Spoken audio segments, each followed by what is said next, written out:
Hi guys, it's just Jane here. I thought I would make this little video. It's about Bell's Palsy, and I'm hoping very much that some of the stuff that I can say to you on here today is really going to help you to stay optimistic and positive while we're going through this weird nonsense together. I'm on day 17. Bell's Palsy came into my life at 1:30 on the 17th of August, in the middle of a haircut, of all places. It was a strange thing. I went in chatty and very excited about the weekend, eager to talk about what we had planned, and then halfway through the haircut, I was aware that my face just... it started off with a tingling here, and then it kind of just went zoop like that until midway through the haircut, when Lady was still chatting away. I realised that I couldn't really respond, really. I couldn't really say very much. It was a little bit embarrassing. So I basically just had to sort of leave, and I did give her a very nice tip on the way out. So that was that. I was all right. I wasn't worried, really. I didn't really know what it was. I didn't think about it particularly. I drove home. When I got home, I realised how exhausted I felt. All my face here, it felt like I'd had a tooth out, and it was the injection, so I wondered for a minute or two, is this some kind of allergy? I have had allergy before. Is it an allergy to something? So I went and laid down for a couple of hours. When I woke up, I was like this, more or less. So my partner, who'd come home in the meantime, was very alarmed and took me down to the walk-in centre. The lady at the walk-in noticed my blood pressure was very high. It was 175 over 122. I'm not prone really to having high blood pressure at all. So she was concerned, so advised we get checked out at A&E, which is what we did, which was where I was diagnosed with Bell's palsy. And that was on the Saturday the 17th of August. So that was, we're on day 17 now. This is day 17. Since that time, how's it been? But you know what? When it first happened, once I realised what it was, I Googled it. That's what we all do, isn't it? Googled it. Went on the internet, went on to YouTube. Some very good videos on there. And the first thing I looked at on the Sunday, funnily enough, was jokes. I wanted to know what people joked about when they had Bell's palsy, because I thought potentially this could be hilarious, I mean, look, why not? Let's laugh about it. I guess at the time I thought this will be something a bit like a cold, isn't it? A cold, or where you, I don't know, you sort of injure your finger or something, and fine well at the beginning, okay, this has happened, this is what it is, it's going to last for a week, or maybe it might even last for 2 weeks, and then it'll be gone, and I'll be back to normal. And so I'm just going to try, like I do with life anyway, just to see what fun I can wring out of this along the way. So that's what I did. I looked on YouTube, and I looked for some jokes, and there wasn't any. There is not a joke. Believe me, you look, check it out. As soon as you finish here, look, there is no jokes about Bell's palsy.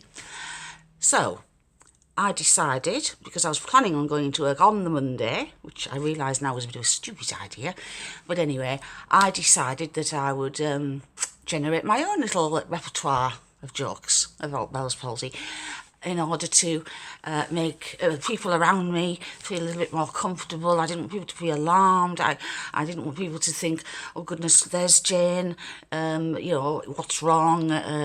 One of the things I do miss, very much indeed, of course, is my smile. That's a little bit like how it used to be.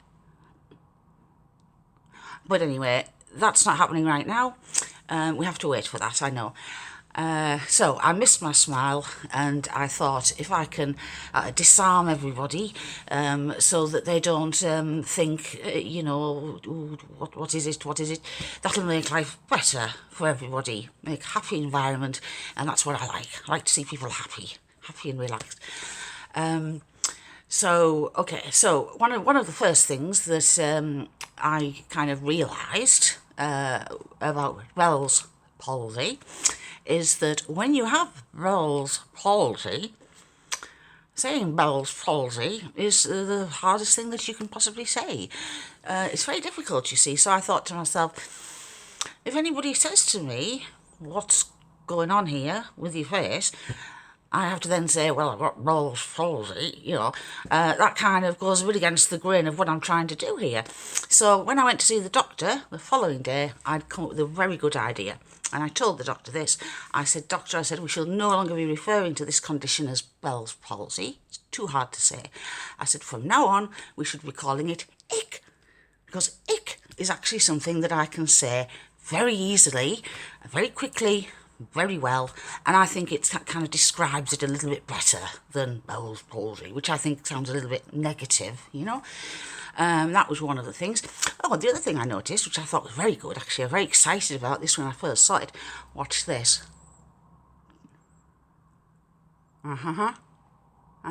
See that? Elvis.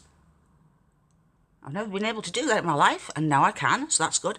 And we also have now the dance of the one eyebrow, which I think, if we played this to the bolero,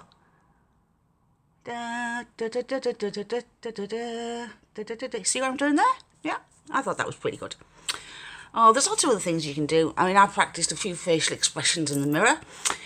3, which is what I can do. 3 I can do at the moment.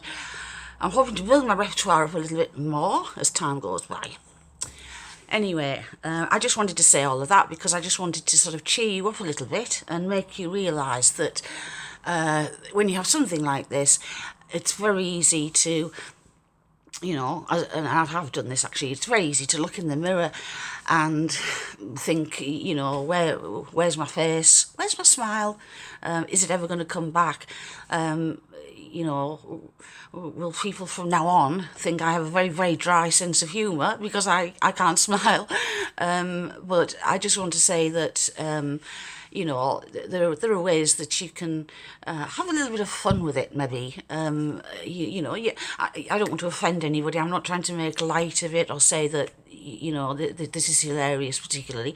I just want to say that, you know, I believe that, you know, the mind and the body, as I know very well, are very finely tuned in together, and that if we can sometimes, if we have the ability or the opportunity to choose what we put in here, like a little bit of positivity or a little bit of you know, let's have a little bit of a laugh or fun with this, then I think that impacts, you know.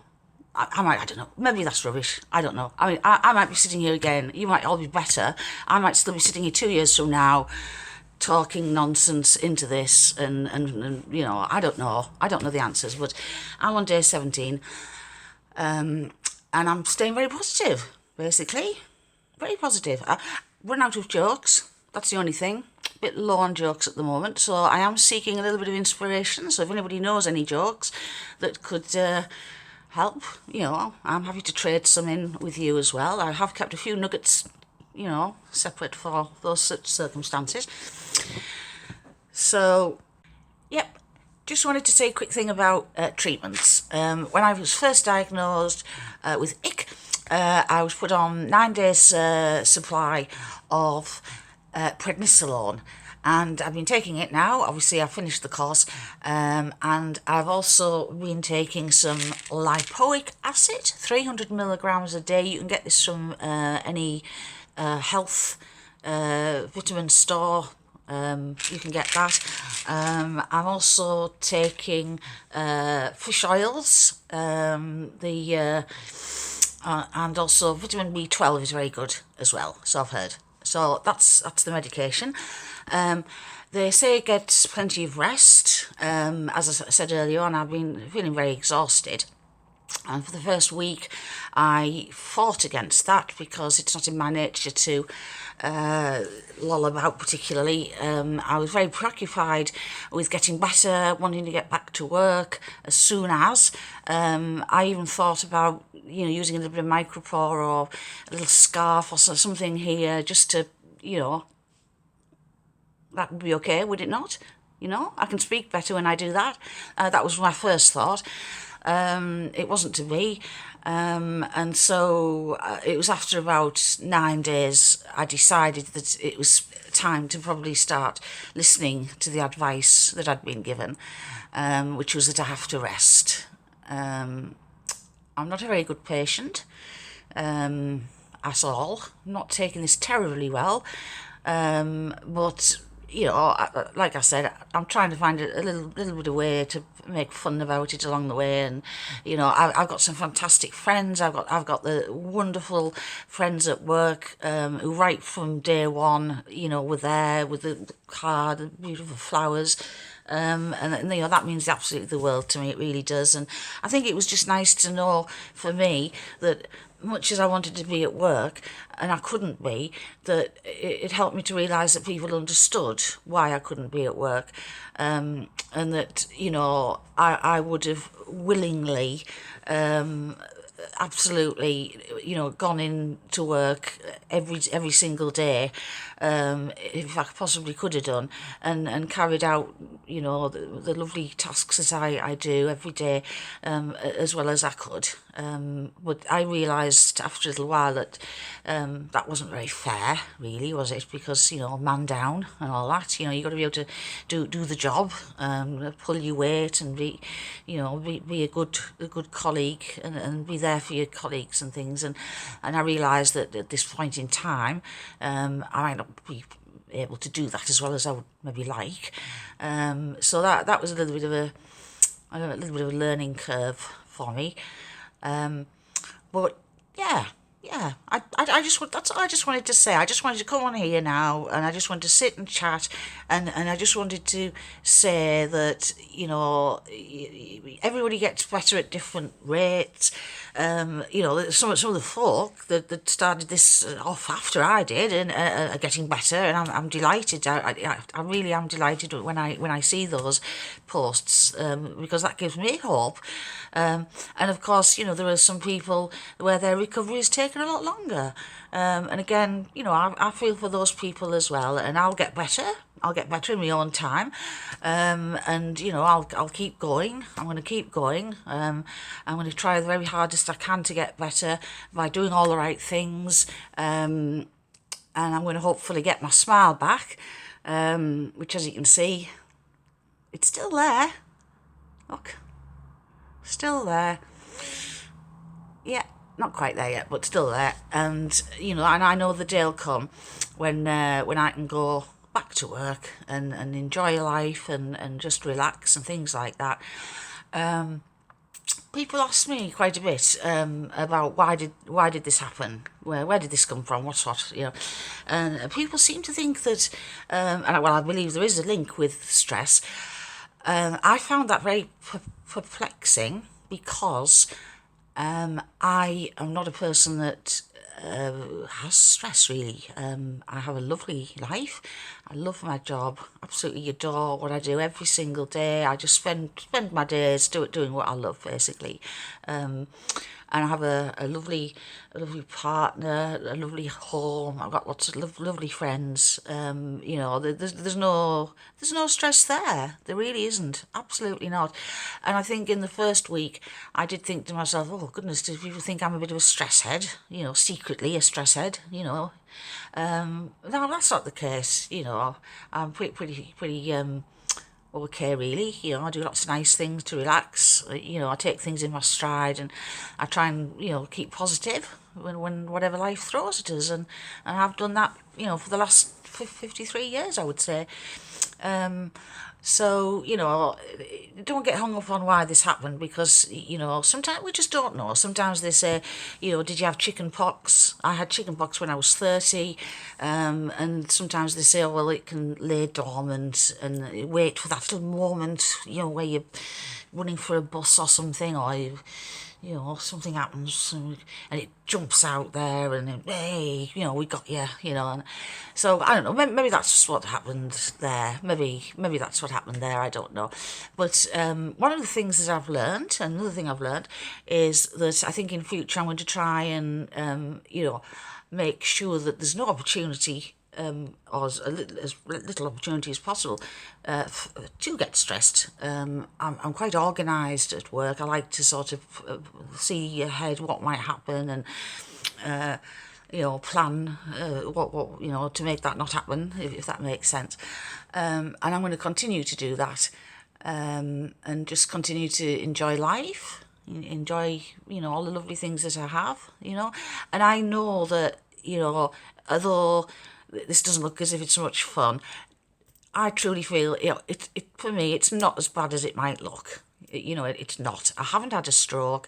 I can, I've got two arms, I've got a head and there is a brain in there, believe it or not, and I've got legs and, I've got ears that can hear things and music and books and lovely things to read, and I'm writing things at the moment. I'm in the middle of doing some a little bit of writing about something at the moment that I might share at some point with some friends, and so it's good, so please just hang in there. Please, I hope you don't think I'm making light of any of this. I'm not. Truly, I'm not. I just want you to know that, if I made you smile, ish, today, on the inside, then, that would be nice to know that happened, because, that would be all I would want to do at this time. So I'm wishing you all well. I'm wishing you all well for your recovery. Let's hope that we all get better quickly, and we all get back to doing the things that we love, and just know that you're not on your own, okay? You are not on your own. I'm sitting here today in a house like you with this, and we're all going to be okay. Okay? You got to believe that. I believe that. I believe that. I'm often right about these things. So, just take special care of you, because you're very important. The world needs you in it. So, let's just, together, let's just, kick this arse and get better, eh? Anyway, it's been nice talking to you. You take special care. All the very best. Lots of love. Bye.